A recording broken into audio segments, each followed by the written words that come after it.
taking a step forward towards my goal, my dream. Maximizing your ability, that's why I came here. It was just always a dream just to come in, handle business, to come here to win. Alabama's always been a big part of my life. Anybody's dream to grow up an Alabama fan, be from Alabama, and then go play at the University of Alabama. I'm telling you, this place is rocking right now in Ryan. I was just told that I'm in a loud environment where decibels hit 100 dBs. There's nothing like a huge game on Saturday afternoon, Saturday night, Bryant-Denny Stadium. Welcome everybody to another edition of the Nick Saban Show presented by Truckworks. I'm Chris Stewart along with the head coach of the Crimson Tide. Coach, congratulations on a great 40-17 win on the road in Starkville. Yeah, well, it's always hard to play on the road in this league, and we had a lot of respect for Mississippi State. And I was really proud of the way our players competed in the game and played in the game. Thought, coming out early and getting ahead in the game was probably really beneficial to us, and they didn't give up. But our offensive line did a great job of controlling the line of scrimmage, enabled us to run the ball effectively in the game and keep it away from them. And our defense did a good job of not allowing Will Rogers to make explosive plays downfield. Points are points, however you get them, but it seems like there's an extra lift when it comes from the defense. Yeah, that's the first time we scored on defense this year, so. I was really happy about that. The players were really happy about that. That's what defensive players dream about. Sure. It was fun to watch, and you're going to see it as we take a look at the first half highlights. Alabama has won the last 15 in a row. The Bulldogs looking to end that odious streak here this evening. 9:30 on ESPN Plus on the app. Milroe going to run it again. Got a lane. Kicked in the turbo. Milroe. Goodbye! Touchdown, Bama!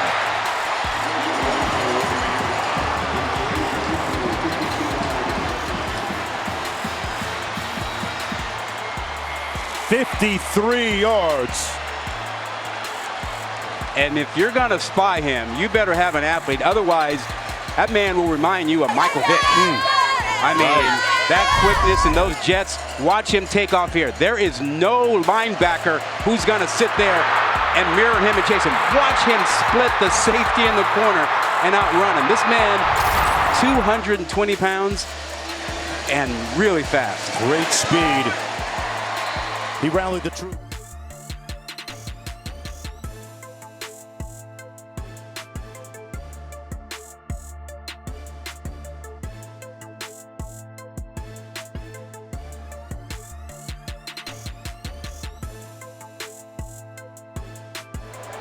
Trying to get lined up.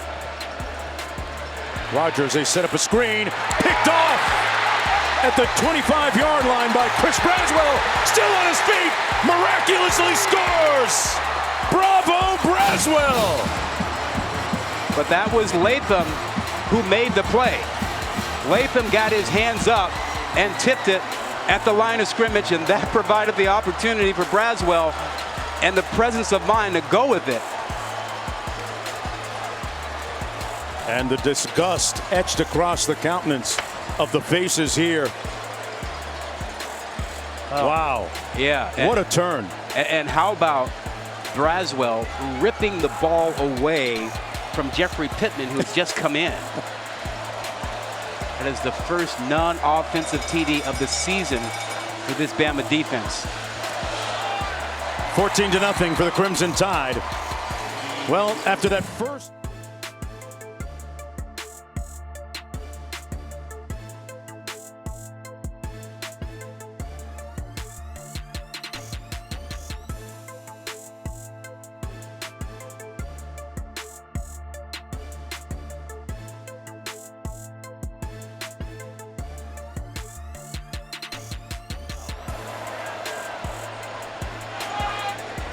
And he just gets it inside that upright.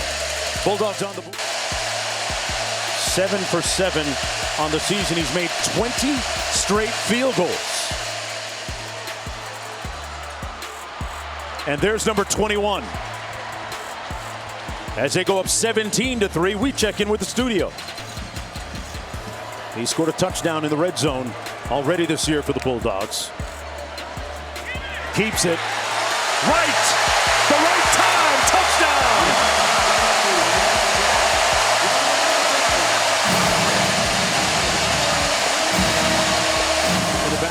alongside Jalen Milroe. If you've got to run blitz Mississippi State, now's the time.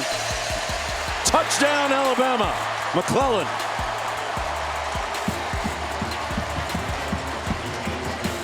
Again, extra tight ends, 3 tight ends, and that creates extra gaps. And when you attack, you can't cover all of them. Wide open middle of the field for McClellan. They rode him like Seabiscuit on that drive. A methodical, inexorable 13-play drive results in Jace McClellan's 3rd rushing touchdown of the season, the 13th of his career, and the Crimson Tide up by a couple of touchdowns. Mississippi State. Coach Arnett telling us a little bit earlier yesterday that this Alabama defense is as good as any defense they'll see. And there's an illustration. The interception by Campbell. And that is not what you expect from a quarterback who is starting his 36th, 37th game. Yep, 37. In this situation. And there was never a window. That window is not open. It is not open, and he throws it even behind his intended receiver, Harmon, but the window was closed. Second turnover of the day. Look at from this vantage point. There is not an open window. Look at where the linebacker is. Look at where Campbell is. He's sitting right there, and to the right you had a safety. Deep crossing route. Plenty of time. Milroe gonna run it, put his foot in the ground, cut north, got to touchdown, and it came out, but he was in first. It's gonna be ruled a touchdown. Coach, you started fast, closed fast as well, and not bad in the middle. Yeah, well, you know, I think the key to the game was 2 scores in the last 2 minutes of the first half. You know, here we score and think they're going to go 2 minutes and intercept the ball on first down and punch it in again, you know, right before the half. So that's a 14-point swing. So that was huge for us. But you know, we played well early in the game, and we had good field position. We took advantage of it. James's 67-yard punt was fantastic. You know, Jadon had a couple of really good runs. Jace had some good runs. The offensive line did a good job. So, you know, it was a good first half for us. 31-10 the score at the break. We've got more coming up. Stay with us right here on the Nick Saban Show, presented by Truckworks.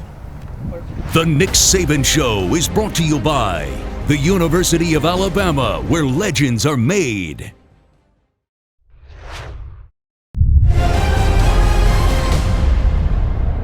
Coach, what's the message at halftime? Well, you know, I think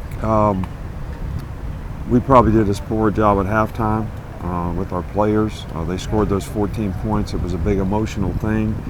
So, you know, as coaches, we needed to get them back in, like, get your intensity back, get ready to go out and play the second half. And I didn't do a very good job with the message, so I won't tell you what it is. But, you know, they came out and, you know, went down the field and scored on us. And, you know, there was a couple of, you know, not very good drives on defense. So, but I didn't think we came out with the same intensity in the second half that we needed to come out to. They were going to get the ball first. You got to go reestablish the tempo of the game, and we didn't do a good job of that. All right, Coach, let's look at those second half highlights. He's going to throw it. Pittman, a race to the end zone, got there.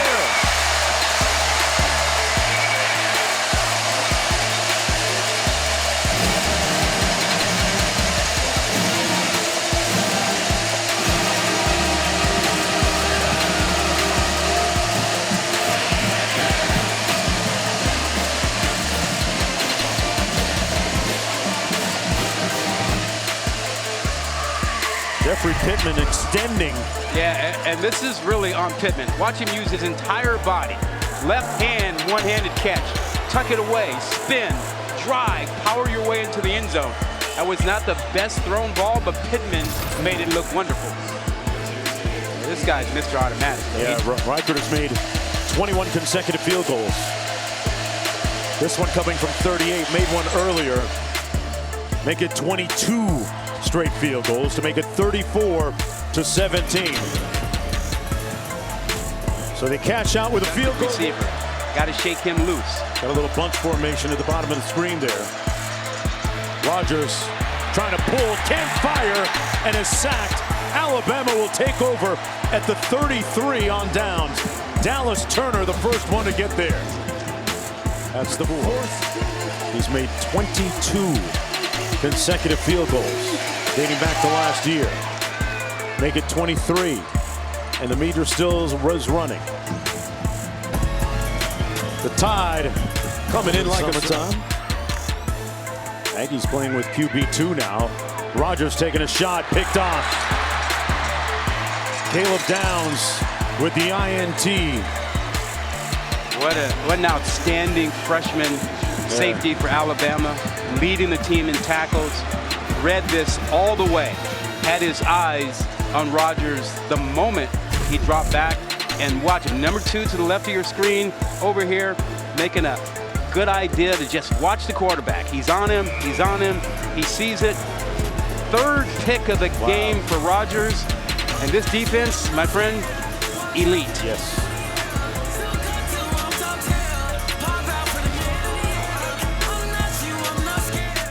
On the outside like they've had the last several years, where they had first round pick after first round pick. That receiving core is a work in progress. And Reichert in the meantime, and in between.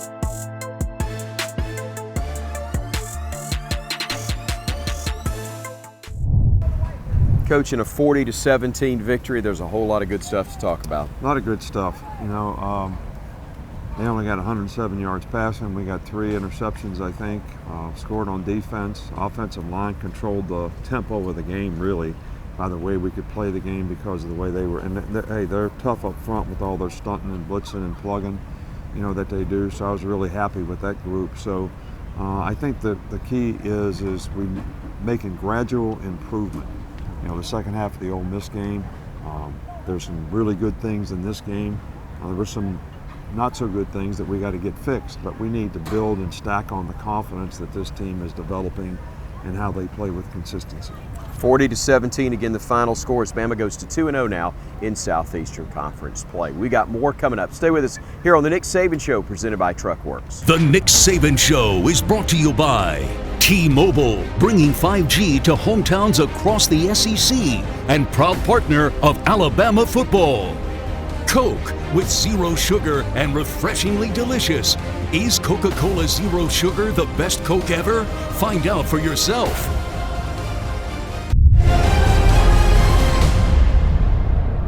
Coach, what was your turning point in this one?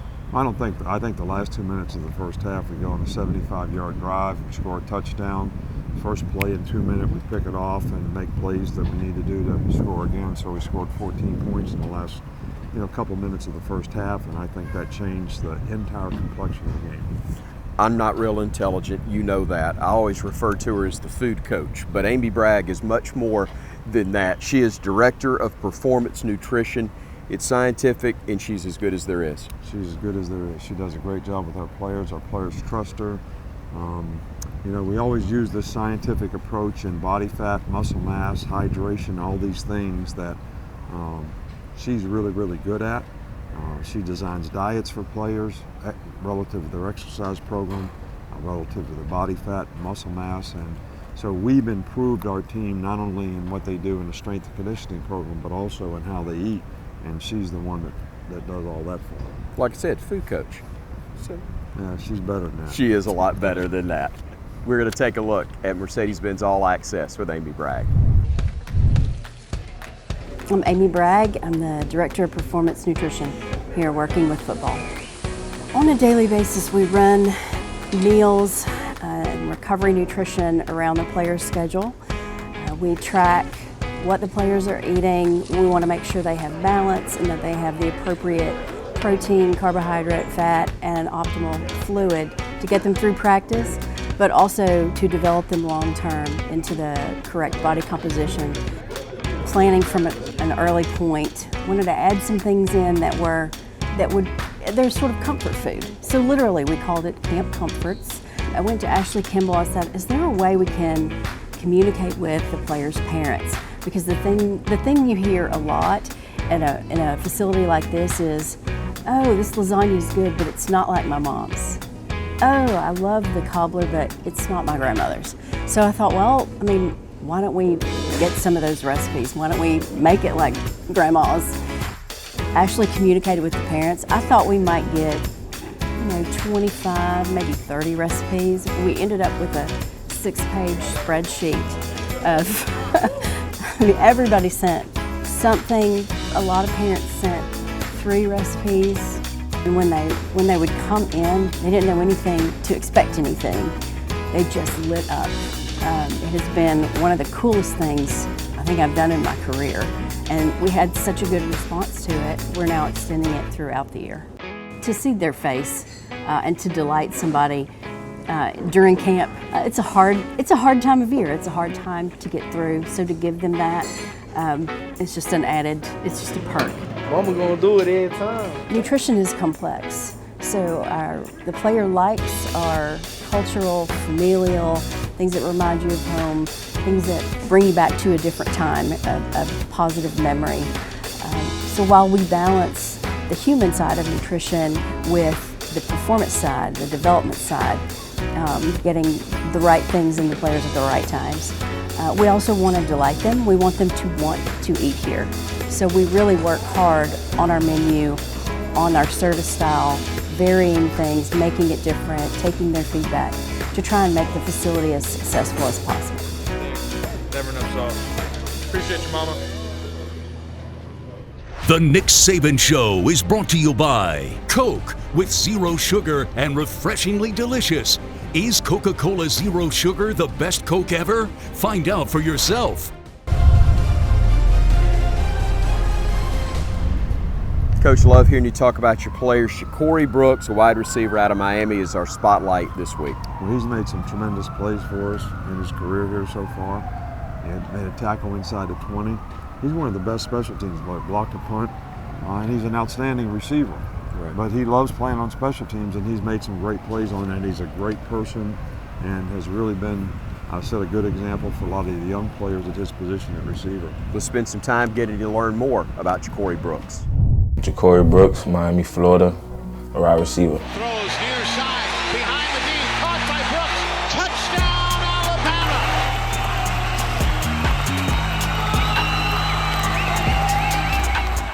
Alabama! My major is clothing and textile design, so I plan on starting my own, clothing and design. Just, regular streetwear attire, and, just hoping that I could build a whole brand off that. In high school, I used to play basketball and run track. So in basketball, I was pretty good. Like, I wanted to toot my own horn, but I was pretty good in basketball.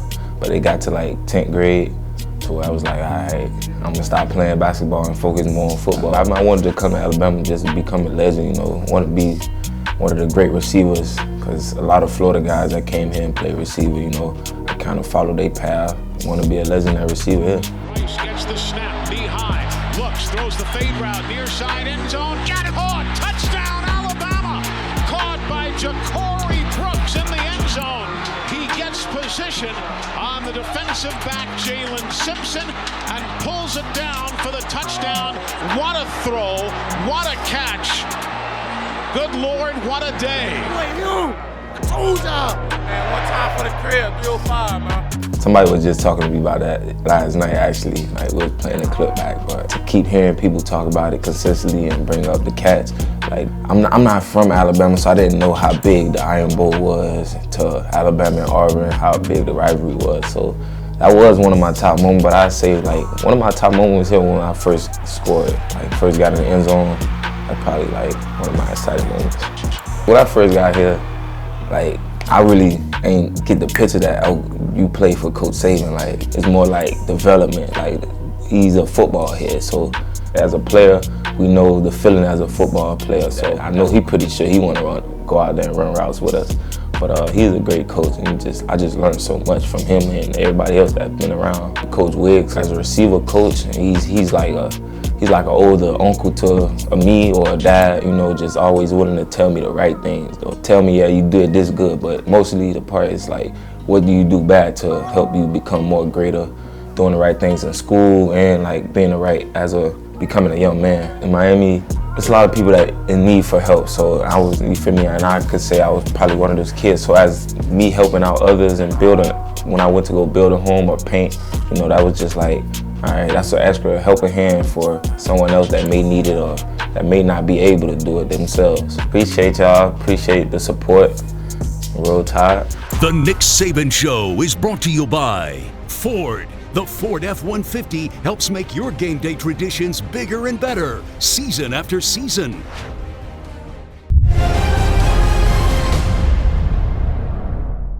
Coach, a tough one on the road tonight against Mississippi State, but another tough one in College Station against Texas A&M coming up. Yeah, good team. They're 4-1, and you know that's a tough place to play. They got a lot of good players. Jimbo does a great job with them, so this will be our biggest challenge of the year so far to get ready to play this one. 11:30 is our airtime on the Crimson Tide Sports Network for radio coverage. 2:30 kick on CBS for television. Thanks for joining us this week. For Coach Saban, I'm Chris Stewart. We'll see you next time on our show presented by Truckworks. The Nick Saban Show is brought to you by Coke with zero sugar and refreshingly delicious. Is Coca-Cola Zero Sugar the best Coke ever? Find out for yourself. The University of Alabama, where legends are made. And by Trustmark, people you trust, advice that works.